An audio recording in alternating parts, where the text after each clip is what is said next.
Hi everybody, my name is Kathryn Marlow and I'm going to read your 8 o'clock bedtime story tonight. The book I'm reading is called Orca Chief.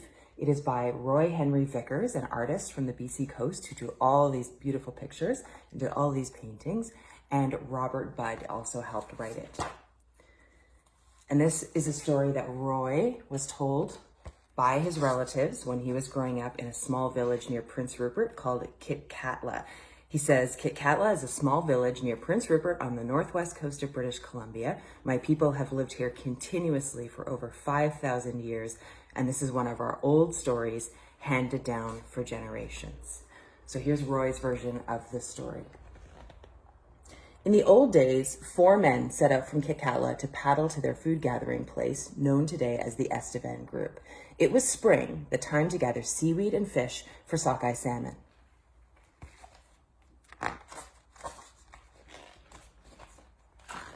It was a long paddle, and when the men arrived, they wanted to drop their anchor and sleep. In those days, an anchor was a big, heavy rock with a hole carved through it and a cedar bark rope tied through the hole. The men were so sleepy, they just threw the anchor over the side. They didn't say a prayer. They didn't ask that the anchor find a safe place to land on the bottom of the ocean.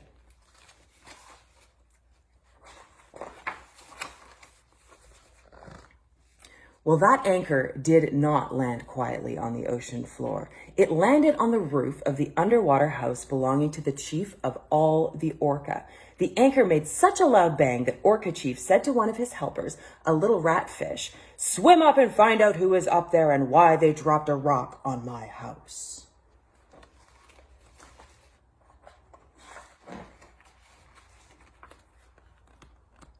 So Ratfish went up to the ocean surface and he saw the canoe. Curious, he swam around and around with his tail slapping the sides of the boat.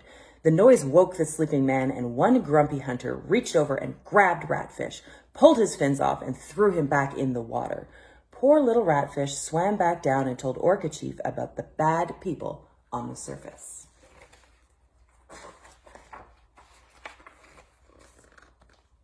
Orca Chief became very angry. He sent 2 of his best warriors to the surface, telling them, "Bring those people down to my house."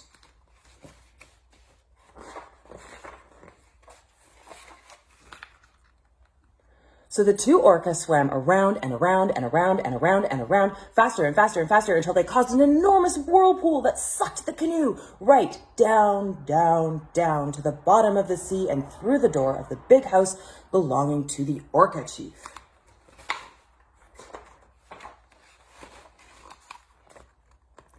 Then all was quiet. The canoe, with the 4 surprised men in it, sat on the floor of the big house.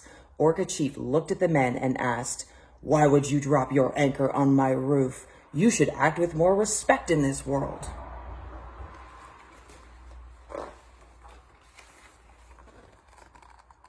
The men were scared of the fierce-looking whale and they started crying. They begged the chief, "Please have pity on us. We were tired. Yes, we were disrespectful. We are so sorry. We didn't know you had a house down here. We will learn to be more careful. We will learn."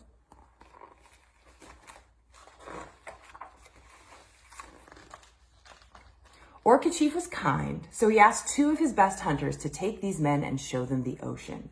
He said, "Show them all the food, even the little sea cucumbers that move slowly on the ocean floor. Tell them what is good to eat."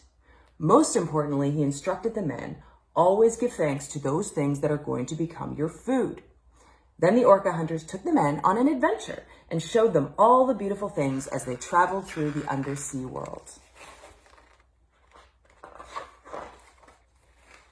All the beautiful things in the undersea world. Look at them all.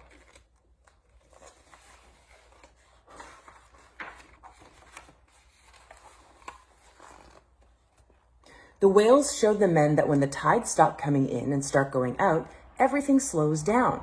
This is the best time to catch halibut, lingcod, and red snapper. Then the orca took the men to an island with a shallow bay shaped like a saucer, with a creek flowing into it, and they saw how the many huge, beautiful crabs followed the tide. The men took their paddles and held them out to the crabs. The crabs bit the paddles, and the men lifted them into the canoe and gave thanks.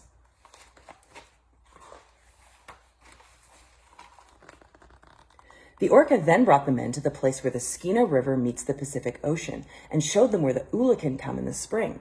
The Orca explained, "You can also call these candlefish because when they are caught and dried, you can light them on fire. They are so rich with oil." The oil would become an important part of the diet of the people and so valuable they would trade it all over the world.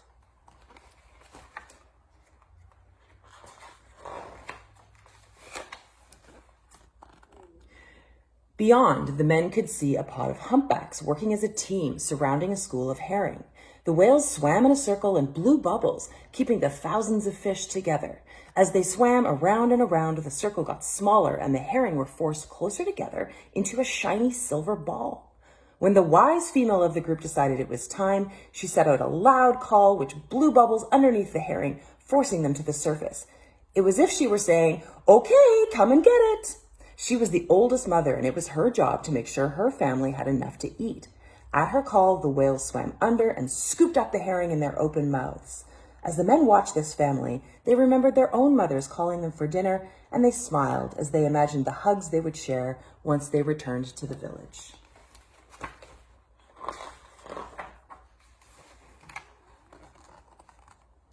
After many more lessons, the Kitkatla men were taken back to the surface. Much time had passed, and it was now the middle of summer. The men sang songs and paddled with a new respect for all that lived below the surface. As they traveled through a wide channel between the two islands, they heard loud squeals and saw their friends coming to say goodbye.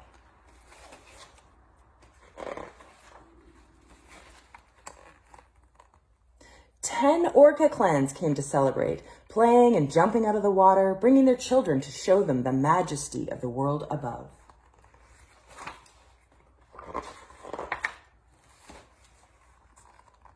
In the middle of this joyful gathering, the men remembered that they had promised to bring back the food to their village.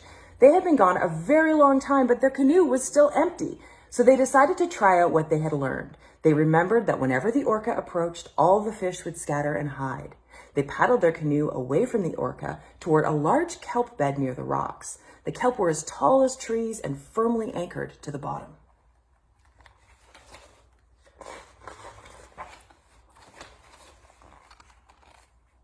The men cast out their net and waited with great excitement.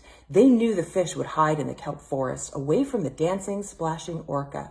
Suddenly, whoosh, the whole net went underwater. When they pulled the net in, it was full of fish.